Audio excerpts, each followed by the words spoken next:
vascaína! Estou de volta com mais um informativo sobre o Vasco da Gama. Continue desde já fortalecendo esse trabalho para a gente poder continuar no YouTube por muito mais tempo. Vai deixando seu like aqui embaixo e compartilhando o vídeo com seus amigos. Isso ajuda pra caramba. Bom, hoje eu vou focar na apresentação do novo camisa 10 do Vasco, o atacante Morato. Para isso, vou trazer aqui o depoimento de um técnico que o conhece bem desde os tempos do Ituano, onde o atleta começou a despontar para o futebol. Além disso, vou complementar as informações sobre as possibilidades de novos reforços para o Vasco, com base na entrevista que o executivo Alexandre Pássaro deu hoje na Vasco TV e com tudo que eu apurei até aqui.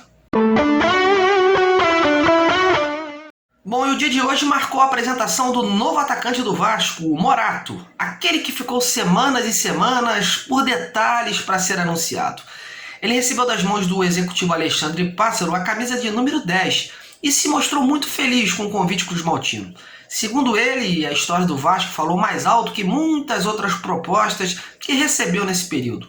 E para trazer mais detalhes sobre o que podemos esperar do Morato, eu fui lá no Ituano, o clube onde o jogador começou a se destacar em 2016 e posteriormente acabou sendo contratado pelo São Paulo. Eu falei com o atual técnico Vinícius Bergantin, que o comandou naquele período. O Vinícius elogiou bastante a personalidade do jogador e considera que o atleta será peça importante para acesso do Vasco na Série A. Confira aí. O Morato é um atacante com poder de fogo muito bom. Ele é um atacante de lado, né, que joga nos dois lados do campo sem dificuldades, né, com um potencial muito grande de jogar no pé trocado, de trazer a bola para dentro, armar jogadas.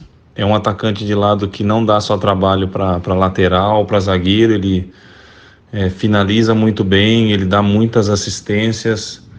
É um jogador muito com um misto de inteligência e força, tem um bom drible, um bom arremate e um jogador que tem uma personalidade também muito boa, né? Que é muito competitivo, tanto nos jogos, né? Principalmente nos jogos, mas nos dia a dia de treinamentos também é um cara que gosta de competir bastante e por isso que ele chegou num alto nível aí como São Paulo, né, próprio Sport na Série A, fez excelentes campeonatos aqui pelo Ituano e deu o salto pro Bragantino, um grande clube hoje do Brasil, e tem tudo para ser um dos jogadores decisivos, né, na campanha do acesso para o Vasco aí de novo à Série A.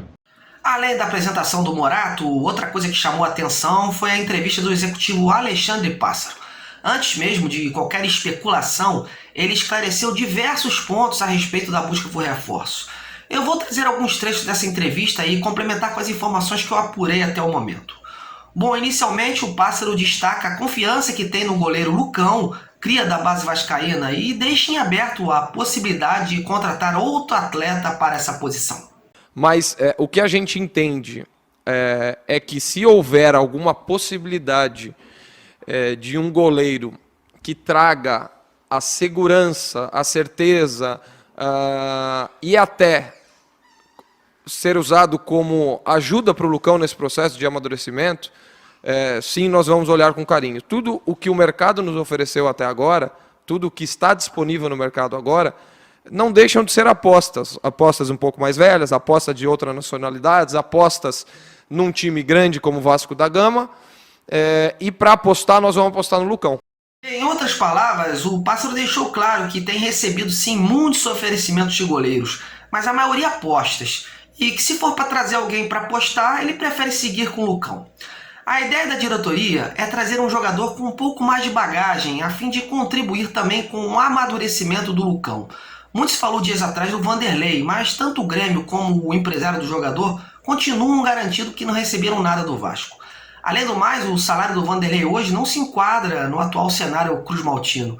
Esse fator hoje pesa bastante. Outro ponto tocado foi a busca por reforço. Pássaro frisou que devem estar chegando ainda para o Carioca mais 2 reforços e que após os estaduais o elenco deve ser complementado por contratações pontuais. Agora com o Morato, o 5º reforço, a gente deve sim ter aí mais 1 ou 2 jogadores chegando para este momento. lembrando sempre que nós vamos estar numa reestruturação e numa montagem de elenco constante. Não acaba agora, mas a ideia é que agora sim o Vasco comece a montar a sua identidade, quando todos esses jogadores e toda essa equipe começar a jogar, porque a gente não começou ainda, né? E a verdade, meus amigos, é que o Vasco segue sim vasculhando o mercado em busca de mais nomes. Conforme eu apurei, o clube ainda quer não só um goleiro, mas também volantes, um meia, um lateral esquerdo e um atacante para a reserva do campo. Não necessariamente as contratações serão nessa ordem. Há um entendimento que após o Carioca e os demais estaduais, muitos nomes interessantes possam ser buscados com mais tranquilidade.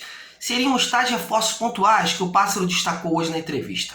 Inclusive, nos últimos dias, muito se comentou que o Vasco estaria de olho no atacante Aleph Manga, destaque do Volta Redonda, do lateral esquerdo Luiz Paulo, também do Voltaço, e de um outro lateral esquerdo, o Jean Victor do Boa Vista. Oficialmente não tem nada, apenas observação mesmo. O Aleph, inclusive, deve ser bastante assediado por outros clubes após o bom campeonato que está fazendo. Sobre o lateral do Boa Vista, eu falei hoje com Juliano Aranda, o Magrão, mesmo empresário do zagueiro Dedé. Ele me informou que não chegou nada de concreto sobre o Vasco. A mesma informação que me deu o empresário Bruno Barreiros, que representa a carreira do lateral esquerdo Luiz Paulo. O agente até considerou interessante a possibilidade, mas disse que até o momento não recebeu nenhuma sondagem do Vasco e nem o Volta Redonda falou algo com eles a respeito. Segue o jogo. Bom, para fechar, eu vou comentar as últimas especulações que andaram saindo por aí sobre 3 jogadores do Corinthians e um do Internacional. Inicialmente sobre o volante Matheus Jesus. Muito se comenta do interesse por esse jogador. Ontem à noite, inclusive, eu voltei a falar com o Guilherme Miranda, da Elenco Esportes, empresa que representa o atleta. E ele continua negando que tenha recebido alguma oferta do Vasco. Outro nome que circulou hoje por aí foi do atacante Léo Natel. Pelas informações de alguns colegas de imprensa que procuraram o empresário do jogador e o Corinthians, ambos desconhecem qualquer negociação. Sobre o Rodrigo Lindoso, nada mudou desde a minha última apuração. O Internacional diz que não recebeu nada e o empresário do atleta, Renato Costa, com quem conversei hoje novamente, diz que não tem nada sobre esse assunto. Para finalizar, o atacante Everaldo. Hoje, mais uma vez, eu falei com seu representante, o Fabiano Barbosa, e ele me informou que o Vasco não o procurou e que a consulta foi feita diretamente ao Corinthians, mas que não sabe o que motivou a negociação ter travado.